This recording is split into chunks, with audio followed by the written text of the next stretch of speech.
Em nosso estudo de hoje, a lição 7 do livro Companheiro tem por título Questões de Mudança.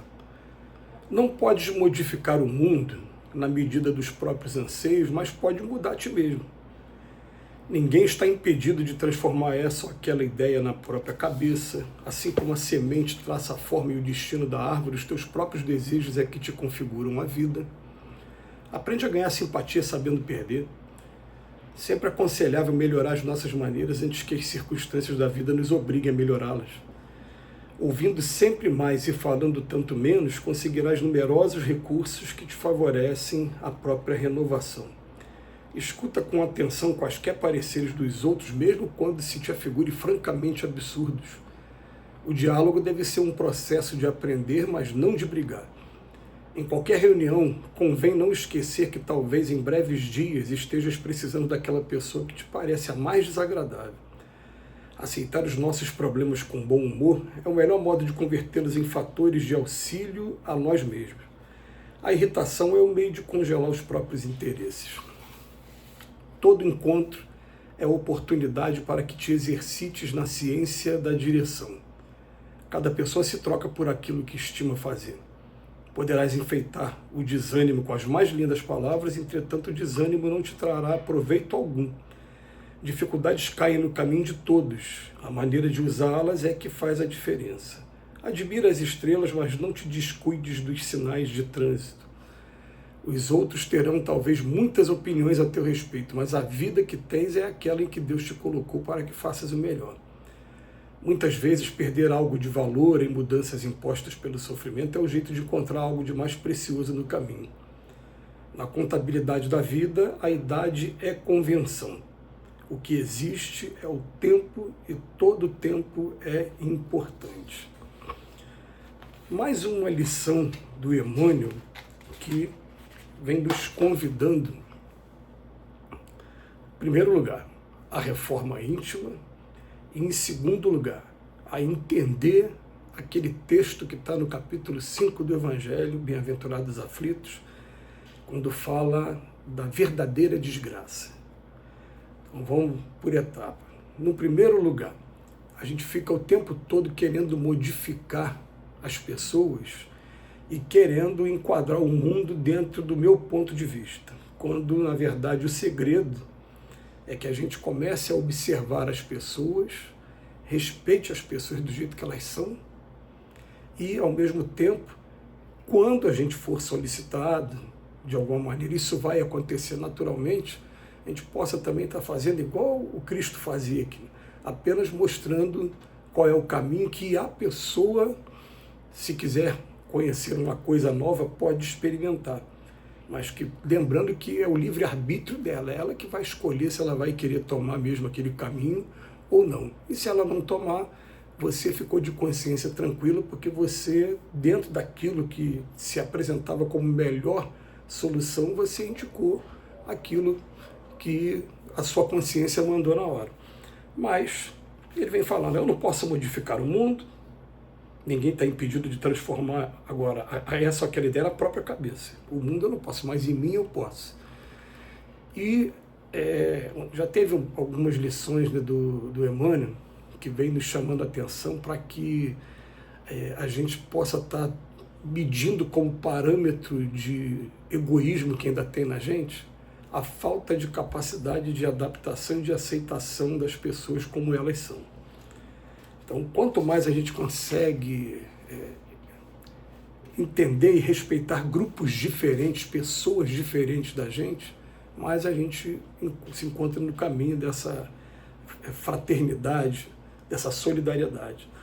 Então, o Emmanuel dá umas dicas. Aprende a ganhar simpatia, mesmo sabendo perder. Em alguns momentos a gente não concorda absolutamente com nada que aquela pessoa está dizendo, mas uma coisa é a opinião dela, e a opinião pode ser mudada a qualquer hora, outra coisa é o ser humano.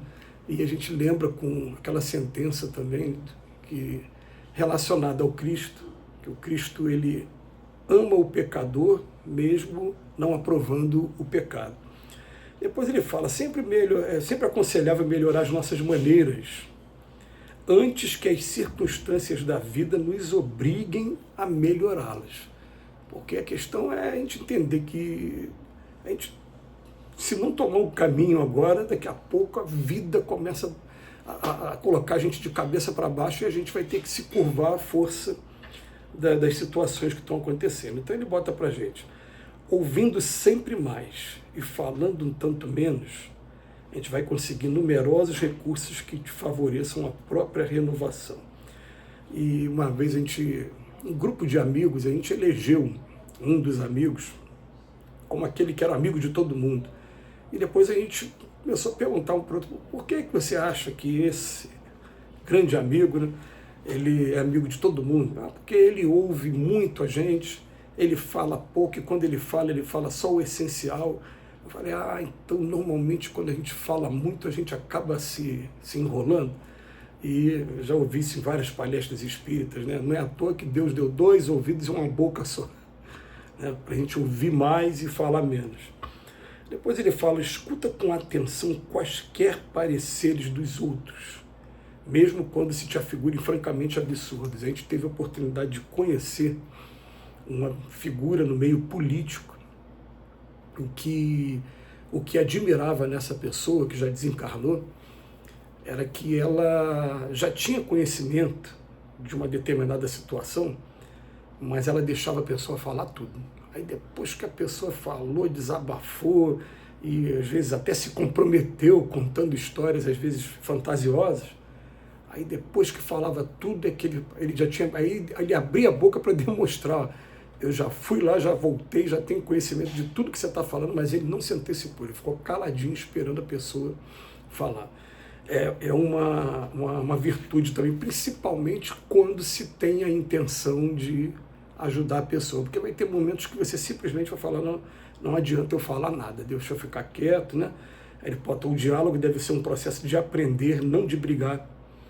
Olha como é que são dicas, né? Esse livro está, desde quando a gente começou a estudar esse livro, ele está se mostrando assim um espetáculo de livro para relacionamento pessoal, né? Em qualquer reunião, convém não esquecer que talvez em breves dias você esteja precisando daquela pessoa que te parece a mais desagradável. Aí eu teria que ter pelo menos um tempo de 1 hora de palestra para falar de pessoas que a primeira impressão foi uma das piores possíveis e que depois apareceram na minha vida nos momentos mais difíceis para me ajudar. E até que a primeira impressão foi até muito negativa mesmo, né? E depois se tornou um grande amigo, por simplesmente a gente ter suportado aquele primeiro momento para ver o que vinha depois. E depois ele fala: aceitar os nossos problemas com bom humor também é o melhor modo de convertê-los em fatores de auxílio a nós mesmos, porque a irritação é meio de congelar os próprios interesses. Essa frase também é espetacular, embora a gente tenha muita dificuldade ainda, porque isso vai mexer com o instinto, com reatividade. E reatividade a gente não consegue disciplinar de uma hora para outra, é uma conquista a longo prazo, mas é um excelente texto para a gente. Depois ele bota: em todo encontro é oportunidade para que te exercites na ciência da direção, porque cada pessoa se troca por aquilo que estima fazer. E a gente não pode ter nunca a pretensão de achar que vai conhecer alguém com um simples contato. A gente só vai conhecer o ser humano, às vezes, depois de anos e anos e anos. Não vai ser uma coisa tão rápida assim. A gente desenvolve-se simpatia pelas pessoas. Poderás enfeitar o desânimo com as mais lindas palavras, entretanto o desânimo não trará proveito nenhum, né? E o próximo parágrafo, então, ele fala assim: as dificuldades caem no caminho de todos e a maneira de usá-las é que faz a diferença. A gente complementa com outro texto do Emmanuel, quando ele dizia: olha, não é a resolução do problema que vai definir quem você é, não.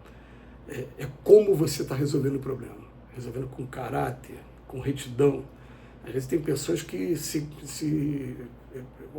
ganham fama por se resolve 1000 problemas, mas todo de maneira equivocada. Aí depois ele fala: admira as estrelas, mas não te discute dos sinais do trânsito, não. Tem que ficar o pé lá em cima e o pé aqui embaixo, o pé aqui em cima, dos dois lados.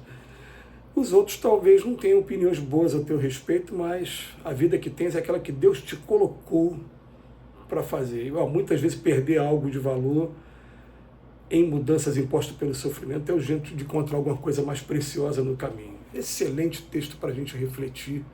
Que Jesus nos abençoe mais uma vez.